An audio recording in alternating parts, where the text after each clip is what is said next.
So, um, my name's Lexi.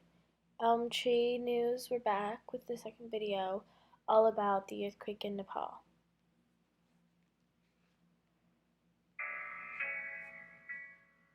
So, okay.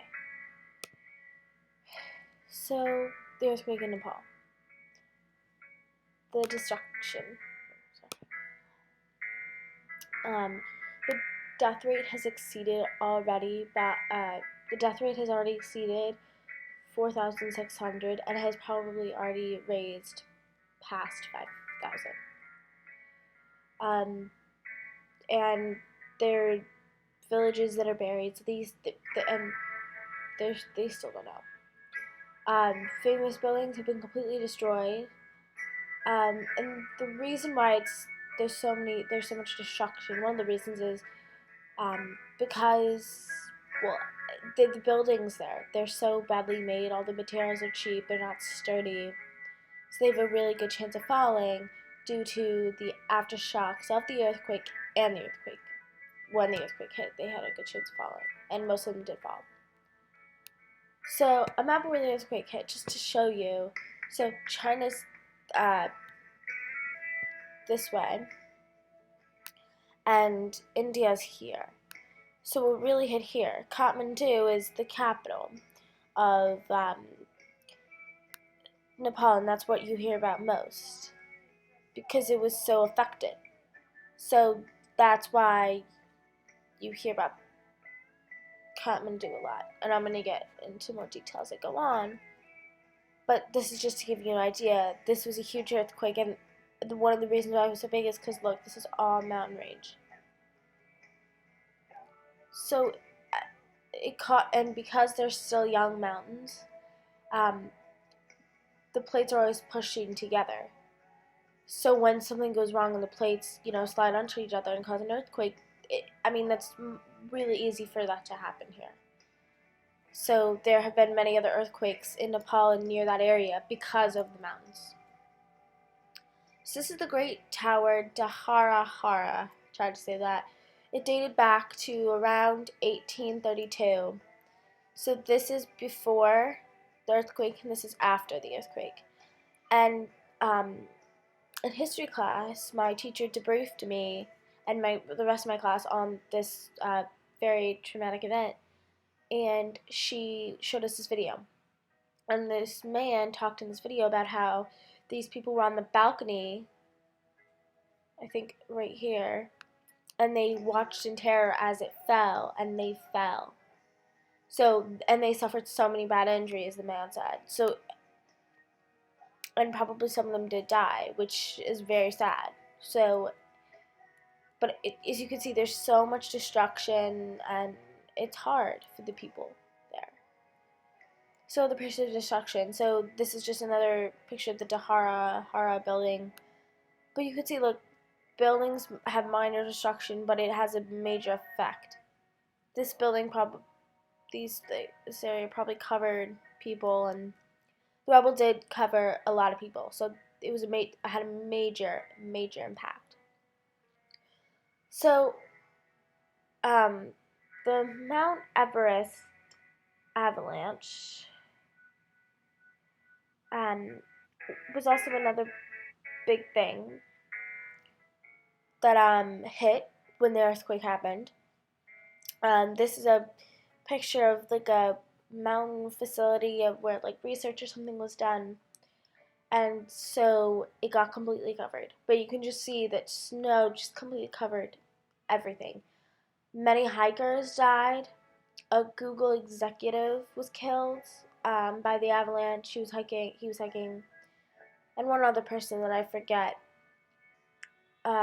But it covered covered 50 or more people, and it also covered villages, rural and very outside villages from the main parts of Nepal that are just very small. They got completely covered, and the help has not been able to get there, so that's even worse. So they believe that the death rate will go up even more because they still haven't been able to get to the people there. So just, you could just see the devastation here, and as in other pictures too, you could see the devastation. But and another thing is, so many people have been forced to live in tents because they're afraid that their buildings, even if their homes were not destroyed, they're afraid that they're going to fall with the aftershocks, because the aftershocks are still going on.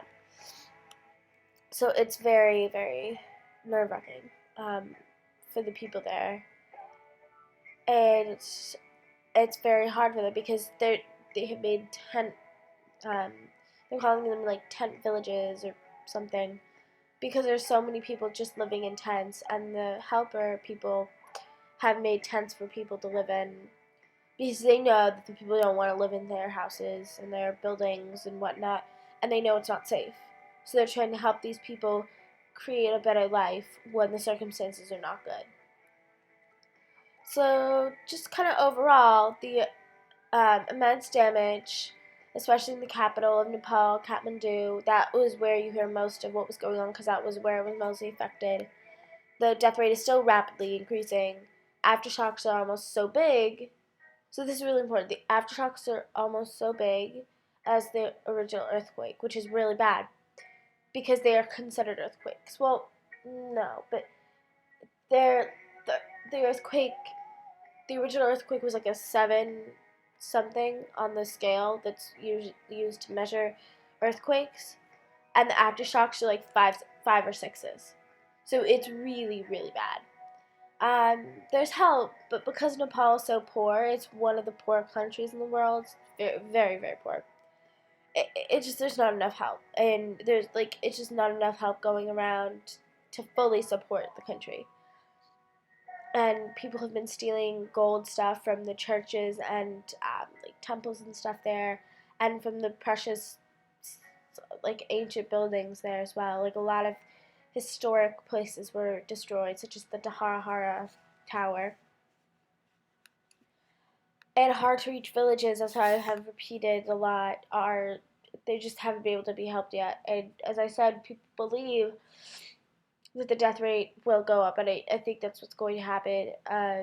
It's just so devastating, and um, so it's just the death rate is probably still climbing. I don't know for sure, but I think it is. And I just wanted to tell you all to remember to keep these people in your prayers. If you find a way to help, take that chance, because by doing that, you really are helping so many people.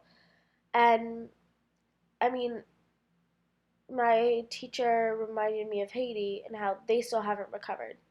So it just goes to show you that from earthquakes, poor countries just don't recover very fast. Like, this will take a very, very long time for the Nepalese people to recover. And so we just have to keep them in our prayers, and, if there's anything we can do to help, we need to step up and be the big people in this situation. Because the people of Nepal just can't support themselves anymore. And it's very hard for them.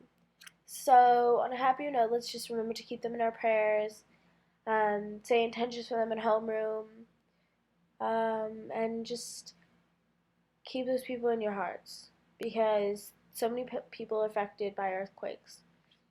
And this is just one situation where it is extremely bad. So, thank you for watching. I hope you learned some stuff about the Nepal earthquake, and I hope it was easy to understand. And I enjoyed making this video. So thank you, and please visit our Elm Tree website, going public soon. So thank you.